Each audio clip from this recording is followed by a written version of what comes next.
Dalam persalinan KPP mulai dari apa kriterianya? Lebih dari 500 mili. Perdarahan harus lebih dari 500 Mili. cc ya, perdarahan persalinan. Terus disertai dengan kondisi ibu yang sudah mulai melemah. Jadi gini, perdarahan persalinan itu penyebabnya ada 4 ya, yang kita sebut dengan apa? Ada tonus, tisu, trombin. 4T. Iya. Tonus, tisu, trombin. Susunannya tonus dulu, setelah itu adalah tisu, dan yang keempat adalah sebenarnya kita sebutnya trauma atau tears, itu lebih kerobekan ya, tapi kita lebih sering menyebutnya trauma. Kemudian yang terakhir adalah trombin ya. Nah, yang pertama tonus itu maksudnya adalah ketidakadaan kontraksi ya, ketidakadaan kontraksi pada rahim ya, tidak hadiran. Nah, gimana sih Bu sistematikanya, kenapa bisa terjadi perdarahan pada persalinan?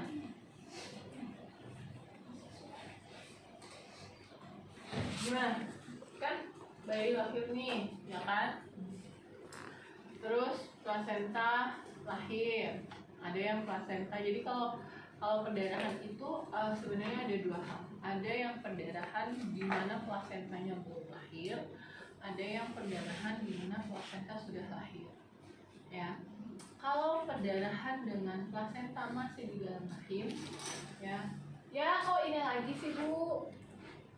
Ini mah udah ada. Beliin, Bu. Namanya apa? Pantum apa? Pantum yang untuk retensio plasenta. Kasihnya itu tadi udah bilang. Yang bulat. Yang bulat. Bu Ita minta yang bulat yang ada porsionya. Ada toples. Yang toples. Toples. Nah. Yang toples. Bagaimana tadi? Plasenta yang sudah lahir, ada yang plasenta belum lahir. Nah, kalau ibu mengalami perdarahan ketika plasenta masih ada di dalam rahim, maka tindakan bidan adalah harus segera mengeluarkan plasentanya terlebih dahulu. Ya, kalau misalkan belum plasentanya dilahirkan, kalau plasentanya nggak lahir, kayak, nah.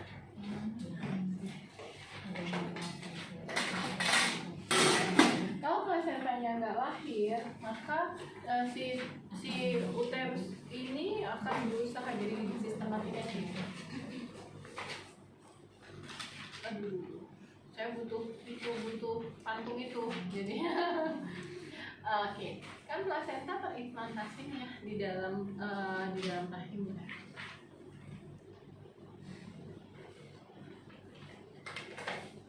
Nah, kan ini kan plasenta nempelnya nih.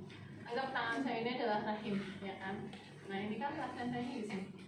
Nah, uterus ini kan dia akan berkontraksi dengan adanya oksitosin. Nah, oksitosin itu kan bekerja di miometrium yang terjadi vasokonstriksi gitu. Nah, vasokonstriksi itu kan mengecilkan. Jadi kalau oksitosin itu ada dia bersifat vasokonstriksi, terus ada relaksasinya, itulah. Jadi kayak HIS, jadi dia menyerupai oksitosin alami dalam tubuh, gitu ya. Jadi ada kontraksi, terus dia ada istirahat, kontraksi, istirahat. Kalau rahim ini berkontraksi terus-terusan, lama-lama tonusnya ini atau si otot rahim atau miometriumnya akan lemah, ya. Kalau dia lemah, ya kan? Yang ini. Kayak banget, astaga. Oh yang mana? Yang ini, nih kayak gini kan ya. Nah, kita nempel nih Bu di dalam gini ya.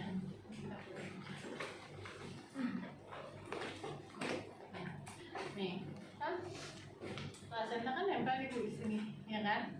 Nah, ada satu kondisi yang dimana si uterus ini terus kan si miometrium tadi kan berkontraksi ya. Nah, sifatnya kan vasokonstriksi. Nah, di antara plasenta dengan rahim dengan endometrium, atau kalau dalam kehamilan lapisannya kita sebut lapisan desi 12 alif, itu kan dia tidak benar-benar menempel, tapi dia mengambang. Jadi kalau kita bicara jonjot kotiledon dari plasenta ini, ada kotiledonnya kan begini ya bentuknya, bulat-bulat. Nah, di desi 12 alif juga dia akan bulat-bulat. Jadi anggaplah ini ujung kotiledonnya ya. Jadi dia kan seperti ini nih mencengkramnya. Ya, jadi ini rahim, ya desi 12 alif, ini lapisannya, yang ini adalah kotiledon dari plasenta. Ada bayangan ya? Nah, dia kan seperti ini nih. Jadi ada rongga. Jadi dia nggak nempel begini nih, nggak nempel rapat, tapi dia ada rongga begini. Ya, itu kenapa persalinan kehamilan dapat dipertahankan, karena dia nggak benar-benar nempel. Jadi seperti di kamuflase gitu kan. Nah, dengan rongga yang ada rongga seperti ini, si arteri uterina itu, ini kan dia lebar gini ya. Arteri uterina itu ada di sini. Ya, nanti dia semprot di rongga ini, lalu sama uterus diserap. Terus uterus sama plasenta diserap ke dalam tubuh, dialirkan ke bayi.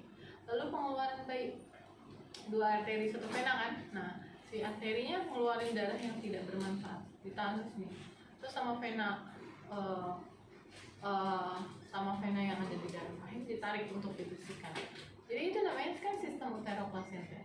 Nah, kan ketika si otot ini berkontraksi, oksitosin kan sifatnya vasokonstriksi itu, mengecilkan. Kenapa saya jadi gatal ya?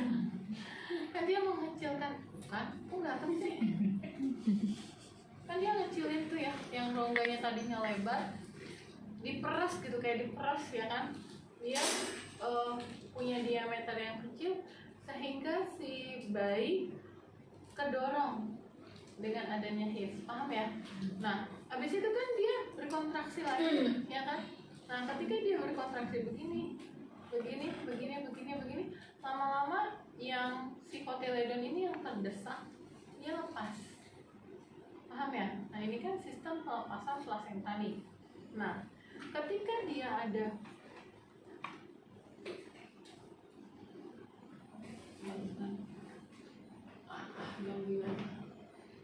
halo, ya. Assalamualaikum.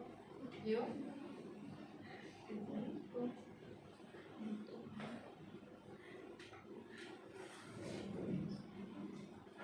Enggak. Sama bunda jam 10. Dia suruh lanjut pagi dulu aja. Gitu lepas ya. Nah, si arteri kan ini terbuka nih, kan dia terus ngeluarin darah. Nah, kalau perdarahan di miometriumnya kehabisan oksitosin, karena mungkin dia kecapean ketika ngeluarin plasenta, ya kan? Itulah kenapa kalau plasenta 15 menit tidak lahir, suruh suntik oksitosin biar tambah lagi yang mencet ini, memvasokonstriksikan sehingga dia bisa lepas. Nah, kalau dia sudah 30 menit tidak lahir, kan kita ambil paksa nih, ya kan? Nah, ini kan belum tentu tertutup langsung rapat, karena kan kalau ini dia ketutup rapat, akhirnya perdarahan ini mulai berhenti. Nah, kalau pada fase perdarahan, kejadian perdarahan pasca salin, miometrium itu tidak dapat berkontraksi dengan baik, ya, sehingga dia tidak bisa menjepit arteri uterina yang ada di sini, ya, sehingganya terjadilah perdarahan.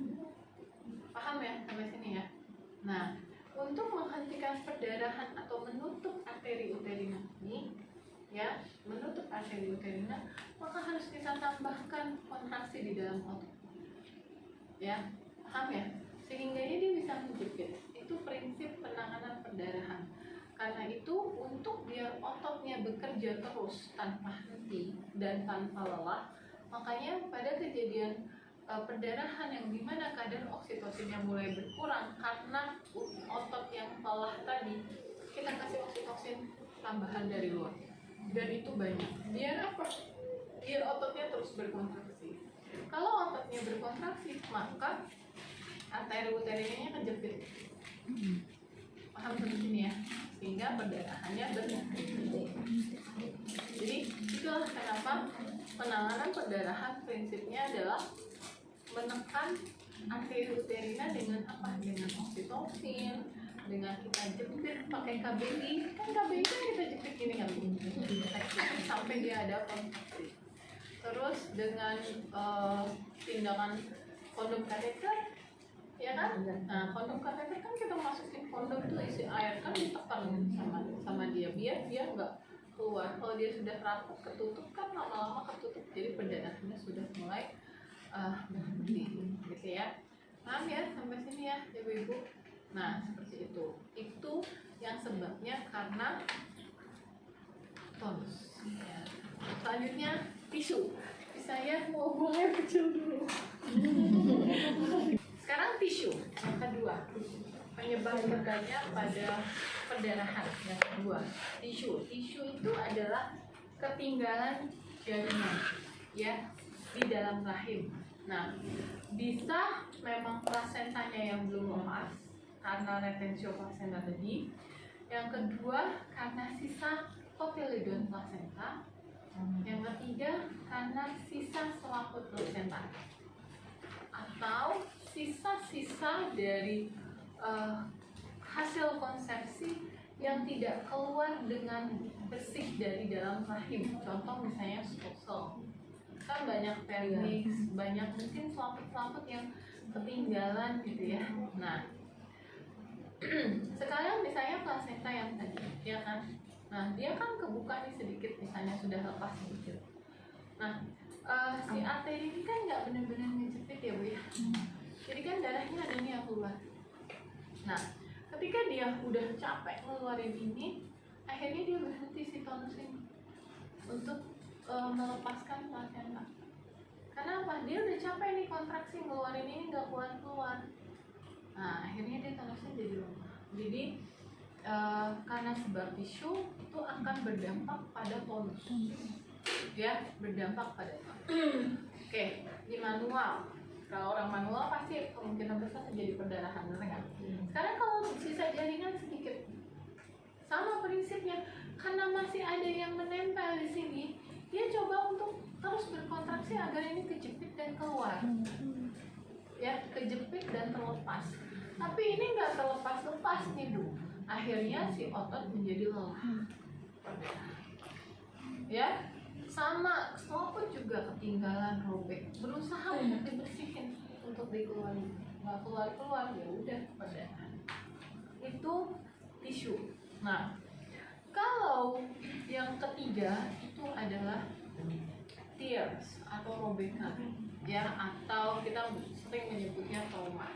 Robek itu karena adanya trauma, karena adalah proses pengeluaran hasil konsepsi yang menimbulkan luka di jalan lahir.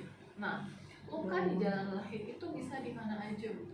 Bisa di perineum, bisa di porsio, bisa di dinding vagina, ya, bagian atas atau bagian bawah. Nah, itu banyak. Nah, terkadang perdarahannya itu berasal dari situ. Kalau karena trauma, biasanya tonus itu kontraksinya bagus, ya, tonus itu kontraksinya bagus, tapi ada robekan. Nah, yang harus kita cek adalah porsionya dan jalan lahir. Jadi ibu-ibu kalau ngejahit porsio, ngejahit perineum, tapi perdarahannya aktif, ibu cek kontraksinya bagus. Nah, mungkin itu robekan. Ya. Kemarin saya udah masuk hecting ya? Sudah. Udah masuk hecting. Itulah kenapa kalau hecting tidak boleh kita tempelin tampon di dalam rongga vagina. Wajah ini perineum, masukinlah tampon basok gitu ya, tampon bola atau tampon basok kayak gini kan. Nih, ya kan? Diceplosin. Maaf ya, komandan saya telepon.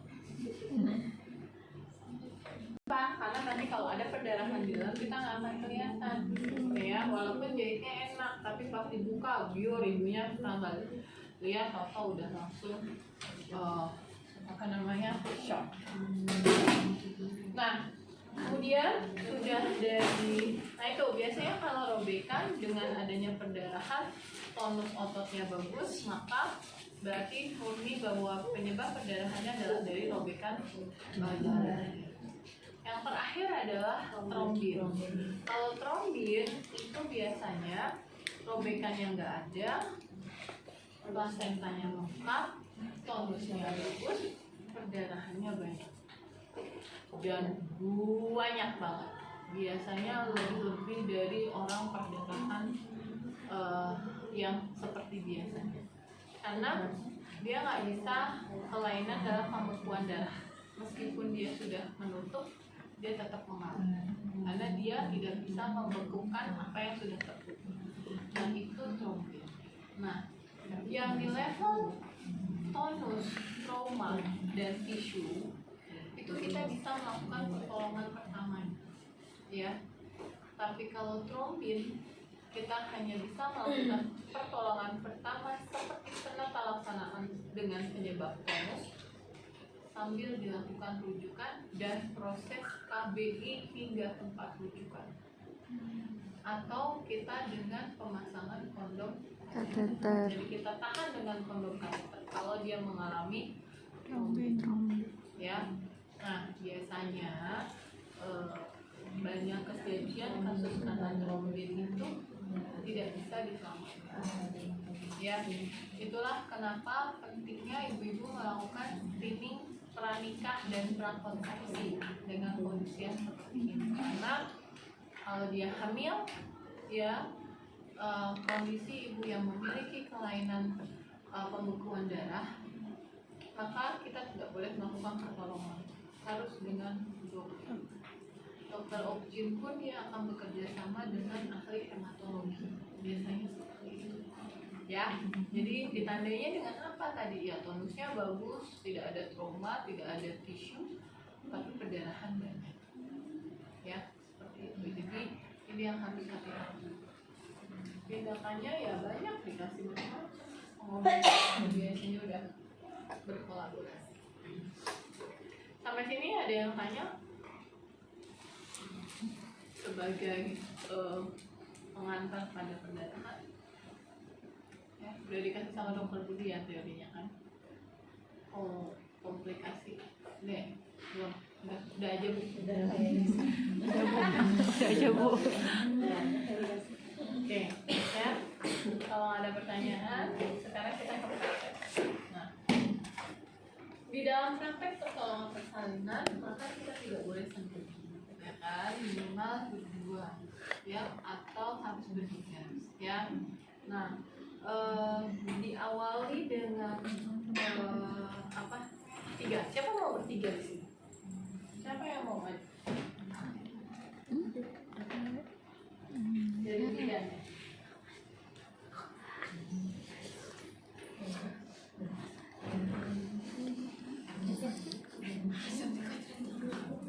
Nah ini asisten saya gitu ya. Nah pada saat ya pakai asisten kan nolong fokus. Asisten gua masuk ya kan kita masih pakai APD ibu ya. Nah tiba-tiba misalnya setelah plasenta lahir, maka oh ya tambahan pertolongan persalinan, cara pertolongan perdarahan, cara mendeteksinya harus ibu mengikuti 4 poin tadi, 4 poin penyebab, ya. Jadi cek dulu traumanya, cek dulu tonusnya, habis cek tonus, cek tisunya, habis cek tisu, cek apa namanya robekan, ya. Terakhir baru kita bisa diagnosa dia karena trombin, ya. Nah caranya gimana? Kan kita lagi ngomong patus misalkan, terus tiba-tiba plasentanya udah lahir. Astaga, ini itu ukuran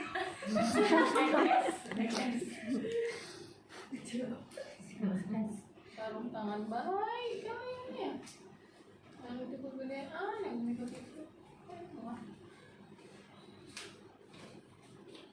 sama yang tadi. Ya, jadi kan dia udah melahirkan ibunya, si ibunya, ya kan? Dah, plasentanya kita lahirin, plasenta lahir, evaluasi kan? Evaluasi, apa namanya? Konsentrasi masa evaluasi kontraksi dan evaluasi perdarahan. Nah, kita masas nih, ternyata tidak ada kontraksi. Terus kita cek perdarahannya banyak, ya perdarahan banyak. Cek ibunya, ya kita ABC, ya ABC tetap dia pertolongan. Kita teriak tolong ada perdarahan, gitu ya, tetap harus minta tolong. Tolong ada perdarahan. Ibu, namanya siapa bu? Gitu ya, bu, ibu siapa? Oh saya ibu ini. Ibu lagi ngapain sekarang? Boleh kita tanya apa aja untuk bukan mengalihkan, mengetahui bahwa dia sadar atau enggak. Kesadarannya ya, berarti kan kesadaran dia bagus gitu kan. Nah udah itu, ibu ada perdarahan, ibu ini mengalami perdarahan, saya mau tolong ya. Ibu namanya siapa? Ibu ini, ibu lagi ditolong apa sekarang ini? Tadi saya melahirkan, tapi kok kayaknya saya pusing ya, lemas gitu ya. Kayak ibu, bapak, ini ibunya mengalami perdarahan. Jadi kan tugasnya 3 nih, satunya inform consent. Ya bahkan kondisi kalau sudah repot, panik dan banyak juga, nggak perlu inform consent nggak apa-apa sebenarnya. Tapi kalau kita masih banyak orang yang nolong, tenaga kita banyak, satu orang langsung kasih tahu keluarganya dan suruh tulis berkas-berkas inform consent.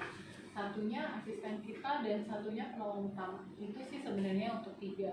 Tapi kalau kita ada lagi tenaga yang lain, berarti satunya nolong bayi, gitu ya. Jadi 2 tetap asisten, 1 nolong bayi, yang lain konsultan. Jadi kita melakukan ini dengan tim, ya. Nolong utama tetap komando di penolong utama. Jadi oke, minta asistennya foto.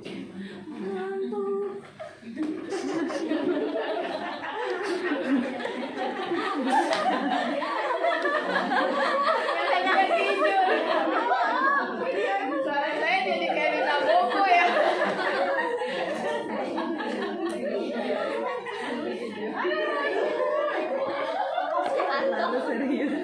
Itu rekamannya jadi kayak gitu.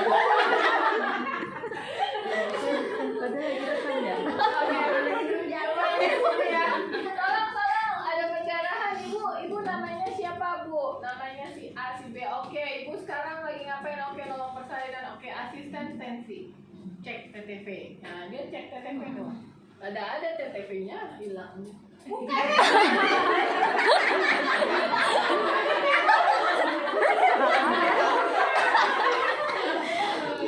Ada aja.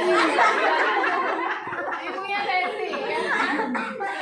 Cek pernafasan, cek tensi ya, tensi. Kalau misalkan memang dia bagus, semuanya bagus, maka kita langsung lakukan pertolongan. Tapi kalau misalnya enggak, maka kembalikan kestabilan. Nah, kalau takut ibunya kenapa-napa, kita bisa juga pasang oksigen 5 liter.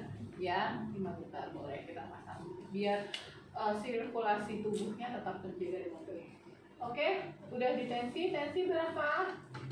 100/60. 100/80 jangan lupa. Oh iya. 100/80. Oke, berarti tensinya masih bagus. Pernapasan berapa? Nadi berapa? Nadi 88. Oke, pernapasannya masih 24. Oke, masih bagus ya. Kalau perlu pasang oksigen ya 5 liter. Terus sekarang kita lakukan sebenarnya untuk pertolongan pertama kita langsung KBI. Asisten yang tadi udah Nancy suruh pasang infus sama cairan, kasih oksitosin. Jadi kita sambil instruksi, kita sambil boleh ganti handphone panjang ya. Tapi kalau keterbatasan penolong ya, kalau ibu keterbatasan penolong, ibu pasang infus dulu baru KBI ya, paham ya? Jadi ini bisa sekaligus berbareng. Oke. Sekarang satu-satu dulu dari infus. Berarti minta asisten untuk memasang infus. Nih, pasang infus dengan jarumnya pakai jarum 18 ya. Aboket nomor 18. Cairan yang pertama selisih ya. Kemudian ibu pakainya sama itu, ya, Blood set. ya, pakainya blood set.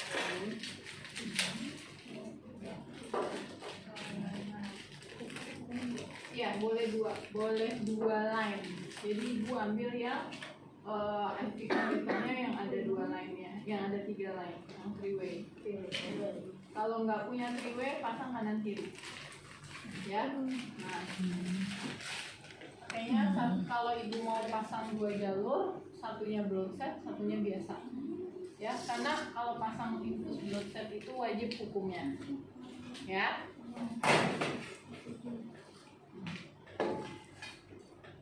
Satu dulu deh, biar ibunya bisa ngeliat.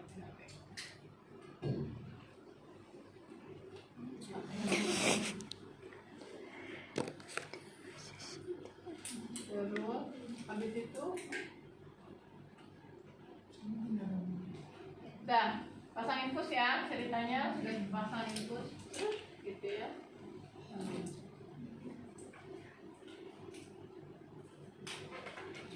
Udah pasang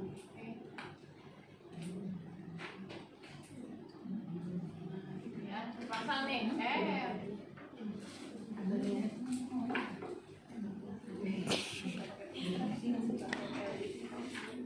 nah, pasang infus, ibu langsung kasih oksitosin 20 unit atau 40 unit drip guyur ya, melalui apa tuh namanya, ya, jadi 2 ampul minimal ya, minimal 2 ampul atau ibu maksimal 4 ampul, masukin ke dalam 1000 cc. Kalau misalnya ibu mau masuk 2 jalur, misalnya 500 kanan kiri, berarti tinggal 10 cc dan 10 unit kanan, 10 unit kiri. Kalau nggak mau ribet, tetekin langsung 20 unit di yang satu, satunya yang kosong juga. Yang penting 20 unit minimal ya. Oke, sudah masuk, lalu suntik IM 10 unit ya.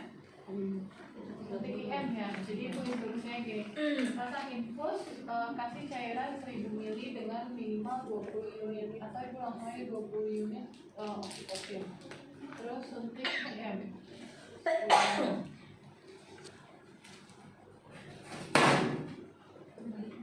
suntik IM ya. Dan selesai, kalau dia habis sudah diguyur ya, sudah diguyur, ganti cairannya, kasih 10 unit atau maksimal 20 unit oksi. Kira-kira dulu ya, ada di depan ya. Jadi ini ganti, kalau habis ganti, terus seperti itu ya, 10 unit. Nah, kita siapkan KBI. Oke, perdarahannya kan nggak berhenti ya kan. Nah, perdarahannya nggak berhenti, kita cek kontraksinya tidak berhasil. Nah, kalau kontraksi tidak berhasil, kalau oksitosinnya tidak ada, persediaan oksitosin, ibu boleh kasih dia mettergin, ya kan, mettergin 0,2 mg. Tapi hati-hati kalau dia mengalami tekanan darah tinggi ya, tapi insya Allah nggak mungkin lah orang oleh oksi. Maksimal 1 mg ya, dalam 12 jam atau 6 jam ya kan. Jadi di sini, kalau di sini tulis nih mettergin setiap 4 jam maksimal. Setiap 4 jam bila diperlukan. Nah, jadi gini, jadi ibu ngomongnya catatan jangan diberikan lebih dari 5 dosis atau 1 mg. Perhatikan jika ada infeksi berat. Nah, jika perdarahan 1 gram, oh ini sama. Jadi ibu dalam setiap 4 jam hanya 0,2 mg. Berarti kalau dia 5, 4 kali 5, 20 jam ya? Iya, 20 jam. Ya kan? Dalam 20 jam itu hanya boleh 1 mg mettergin. Ya, nah nih kayak gini ya. Bila tar dulu ya bentar. Bila tidak tersedia oksitosin dan perdarahan tidak berhenti, berikan ergometrin 0,2 mg IM atau PV secara lambat. Dapat diikuti pemberian ergometrin 0,2 mg setelah 15 menit dari suntikan yang pertama, dan pemberian ergometrin selanjutnya setiap 4 jam jika diperlukan. Nah, Ya, jadi kalau tidak ada oksitosin, maka baru boleh diberikan Ergometrin. Tapi kalau oksitosinnya ada, maka ergometrinnya nggak perlu. Ya, yang bertanya Ibu, berarti ergometrin yang pertama itu diberikan setelah 15 menit. enggak, kan kalau oksitosinnya nggak ada nih, kasih ergometrin. Heeh. Perdarahannya masih berlanjut 15 menit kemudian kasih ergometrin. Kedua. 15 ya, habis itu kan kita pasang infus kan tetap pasang infusnya tetap Bu dengan guyur tapi tanpa oksitosin. Paham ya? Dengan tadi 1000 pertama guyur, habis itu 500 ml setiap dalam 28 tetes ya, tetesan cepat, baru habis itu kita ganti lagi 500 cc dalam 28 tetes. Terus begitu. Kalau nggak ada oksitosin, maka isinya itu kosong diganti dengan ergometrin.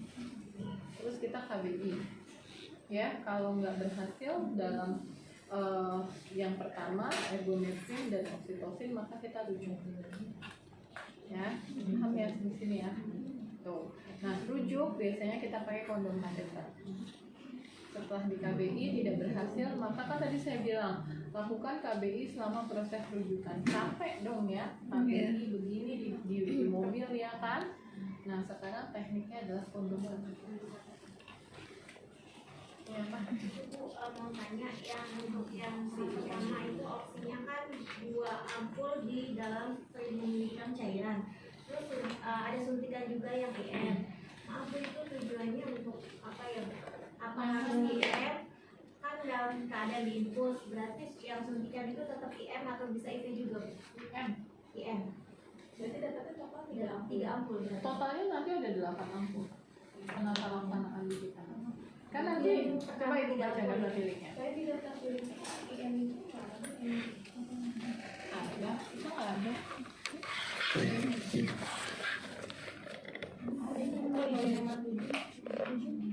Ini ergometrin. Nih nomor 5. Nih ya. Gunakan sarung tangan baru, pasang infus Aboket 16 atau 18, berikan 20 sampai 40 unit dalam 1000 ml cairan air RL atau NaCl dengan kecepatan 60 tetes per menit atau guyur dan 10 unit IM. Ya kan? Nah, itu satu tindakan tuh. Fungsinya buat apa? Jadi Bu, yang tadi kan saya udah jelasin di awal. Fungsinya adalah untuk memberikan kontraksi pada tonus, kontraksi pada myometrium. Satu-satunya kontraksi yang bisa terjadi pada kaca salin adalah karena oksitosin. Baik itu secara oksitosin secara alami maupun oksitosin secara sintesis. Oksitosin secara alami itu hanya didapat apabila dia menyusui atau puting susunya diputar-putar gitu dia bisa. Tapi mau sampai putus puting susunya gitu diputar, ya kan? Nggak mungkin kalau kita mau menghadirkan oksitosin alami. Kalau kita mau menghadirkan oksitosin alami mau diputir sampai putus nggak mungkin kan. Jadi yang dan penolongan perdarahan itu harus cepat penanganannya, sehingganya kita kasih oksitosinnya sintesis. Jadi seberapa banyak pun oksitosin yang masuk ketika bayi sudah lahir itu tidak akan memberikan efek apa terhadap ibu.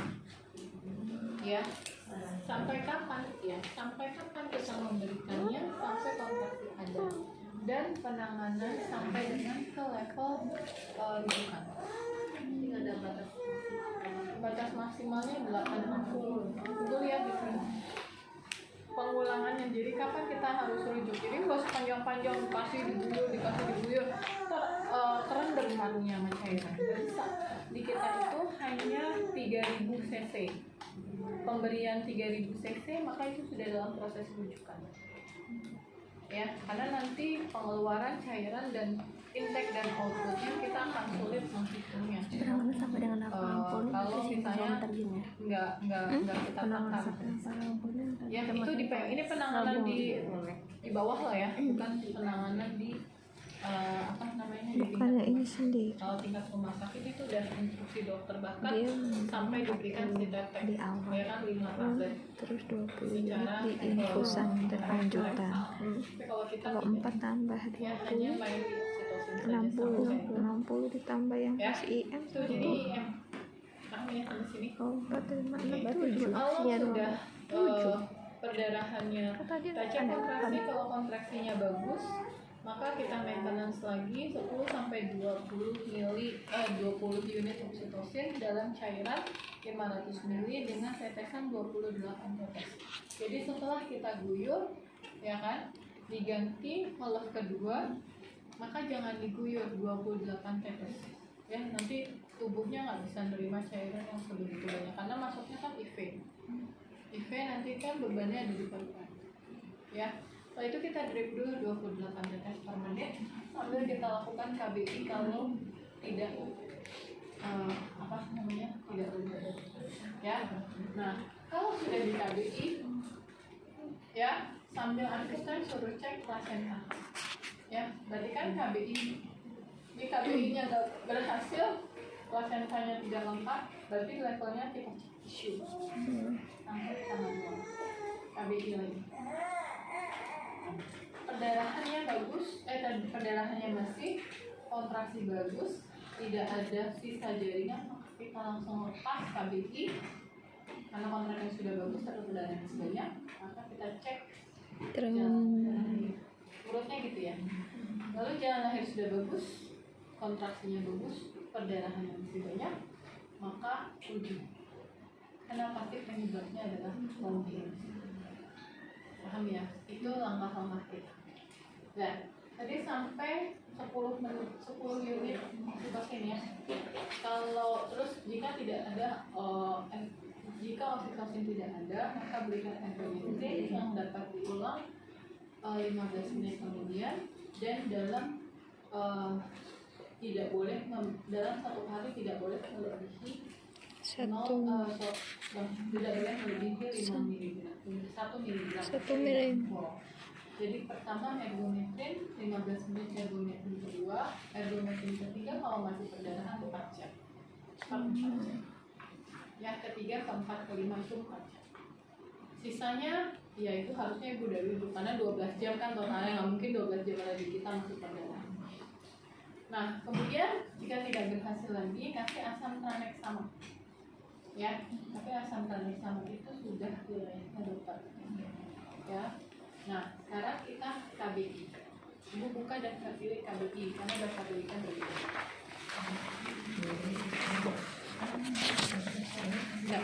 Nah ya, namanya daftar pilih kompresi bimanual. Sama kondom KPK atau dan KBI kan sudah kita dengan penata laksanaan perdarahan tadi ya. Sekarang kita KBI. Ibu, ini perdarahannya belum berhenti. Ibu, perdarahannya belum berhenti. Jadi saya mau masukin tangan saya buat bantu untuk ngeberhentikan. Nah, saya akan bantu ibu untuk menghentikan pendarahan, tapi tangan saya akan masuk ke dalam rahim ibu ya. Cek kandung kemih, kalau penuh kaget.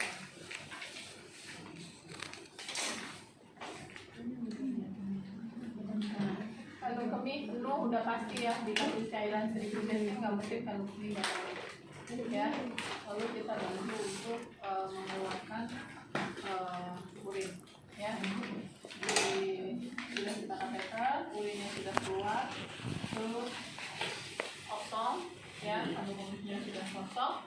Cek plasenta lahir lengkap ya, plasenta lahir lengkap. Oke, berarti tonus otot, cek tonus otot masih tidak bagus, tapi kita langsung lakukan KBI.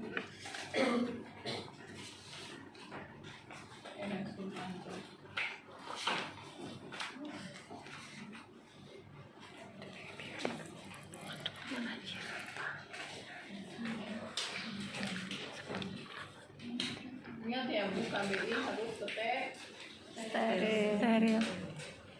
Oke. Sudah. Oke.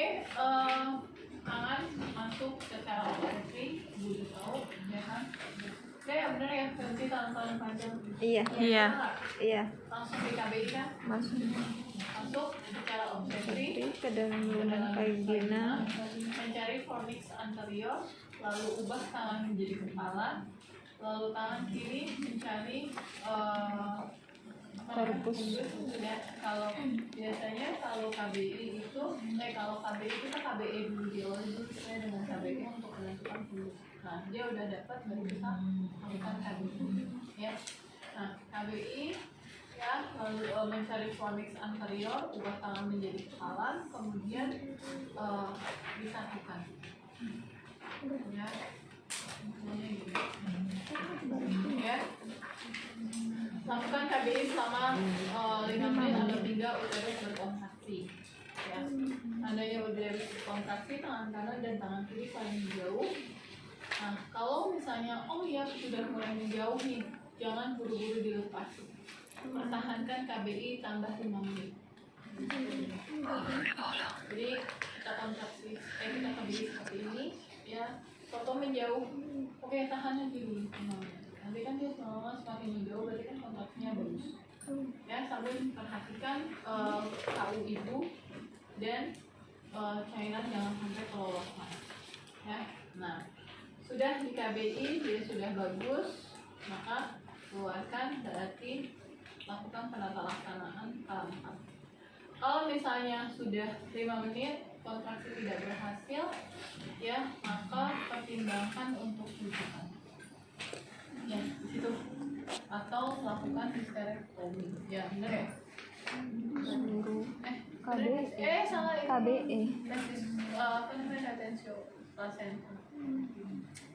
Habis itu sudah KBE, keluar, pertahan. Jika ada kontraksi, pertahankan selama 5 menit, tangan dikeluarkan secara perlahan. Situ lakukan asuhan penata laksanaan kala 4 selanjutnya. Kok ada sih? Jika tidak ada kontraksi, maka lakukan proses Rujukan. Aku bingung Sampai sih. nggak ada bangunnya. Lanjutannya Bu. Supaya tangan menyangkut loh. Jika uterus mulai berkontraksi, pertahankan posisi tersebut hingga uterus. Nah, jika uterus tidak berkontraksi, lakukan kompresi bilateral. Rujuk maksudnya. Kalau KBI tidak berhasil. Nah, paham ya KBI? Oke? Jelas? Jelas. Sekarang nggak berhasil nih, misalnya KBI tidak berhasil, maka lakukan rujukan pasang kondom kateter. Nah, gimana cara pasang kondom kateter? Oke. Sebelum saya pasang kondom kateter, kita ke tahapan berikutnya. Tadi kan tonus sudah, tisu sudah, sekarang cek robekan. Kalau misalnya kita udah latih KBI, kontraksi sudah bagus, tapi kok darahnya masih banyak. Nah, kita cek luka robekan. Kalau di perineum seperti biasa di jam 3, jam 12, jam 9, jam 6. Nah, kalau ada robekan, J. Lalu yang bingung itu adalah kalau ada robekan di sosio, ya. Kalau robekan sosio, susuin Bu, susuin. Udah. Bu, asisten. Nih, ya. Jadi kita mau mau cek robekan yang ada di sosio, ya. Pasang, ya. Spekulum boleh bawah dulu, boleh atas dulu, silakan. Seperti ini. Ketutupan. Harusnya harus kemana ya saya? Kesini harusnya. Gimana ya caranya? Sini ya. Sini. Oke. Saya pindah ke situ ya. Karena banyakan yang ada di sini. Kan dari sana ya, pasang. Ibu boleh pasangnya dari sini, boleh pasangnya dari sini. Dan pasang seperti ini. Asistennya suruh megang begini. Ya. Yuk. Tangan kanan. Ya, memang harus gitu. Yang bawah tangan kanan, lalu yang ini pasang ke atas. Megangnya begini. Nah, gitu ya. Asistennya seperti itu. Lalu kita melakukan cek porsio sampai terlihat porsio. Nah, makanya saya suruh bawa 3 penserlen. Itu tampon ya. Nah, itu Bu, nggak usah, yang mungkin udah tahu. Duduk lagi. Nah, kan udah dipegangin tuh sama asisten, ya kan? Kita buka, kita bersihkan dulu portionnya. Ya, kita bersihkan portionnya. Sudah dibersihkan portionnya. Ini hanya ngecek aja ya, nggak ada ujian. Ujian nggak akan ada seperti ini. Ya, pokoknya kalau ujian sesuai dengan hasil. Nah, udah kelihatan kan Bu porsionya. Untuk ngecek robekan porsio kita pakai minimal 3 Ventures clamp, maksimal 5. Nah, caranya adalah kita harus ngecek jam seluruh sirkulasi jam. Jadi ada jam genap, ada jam ganjil. Nah, kita boleh cek ketika kita bersihin itu kan pasti ada kelihatan yang keleweran, bahasanya apa ya? Mungkin agak sedikit robek itu jadinya ngalir, kelewer gitu, bahasa Indonesianya apa sih Bu? Ya, nah kita udah tahu tuh, oh kayaknya dia adanya di jam yang ganjil nih. Berarti kalau di jam robeknya di jam itu mereka jam 1, jam 3, jam 5 dan seterusnya. Nah, berarti ibu pasang fenster clamp-nya di jam genap. Ya, nah saya kayaknya di jam 1. Berarti pasang fenster clamp di jam 6. Kita awali pasang fenster clamp di jam 12. Pasang 1. Habis itu kita pasang fenster clamp di jam 2. Untuk terus kita tarik ke depan porsionya, bisa kan tarik juga enggak? Tarik ke depan, maka ada robekan enggak? Kalau nggak ada robekan, pindah yang jam 12 ke jam 4. Cek jam 3. Ya, nggak ada robekan, jam 2 pindah ke jam 6. Cek robekan di jam 5. Ya, misalnya robekan ada di jam 5. Oh iya, robek nih benar di jam 5. Ya kan? Dempetin yang 2. Didempetin sampai dia rapat, fenster cepet yang tadi robek. Ya, lanjutkan pencarian yang berikutnya. Yang ini yang dijepit, diemin. Ya, pindah lagi. Terus sampai tadi terakhir di jam, ini kan jam 10. Ya kan, cek jam 9. Terakhir di jam 12. Cek jam 11. Nah, kalau nggak ada, berarti selesaikan cabut fenster clamp-nya. Ya. Rujuk dengan terpasang fenster clamp seperti ini, biar enggak ngalir ke dalam.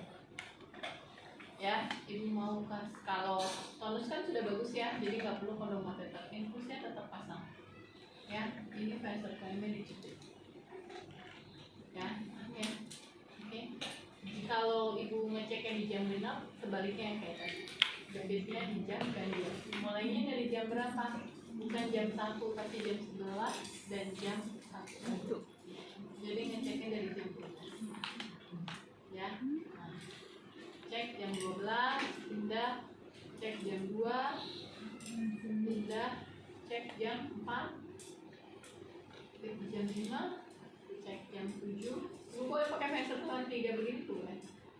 Cek jam 7 untuk jam 6, terus cek jam 9 untuk cek jam 8, lalu jam 11 untuk cek jam 10. Kalau tidak ada robekan dan perineumnya sudah terjadi tapi kontraksinya masih banyak, pada banyak, berarti karena sederhana rujuk. Takutnya biasanya oke.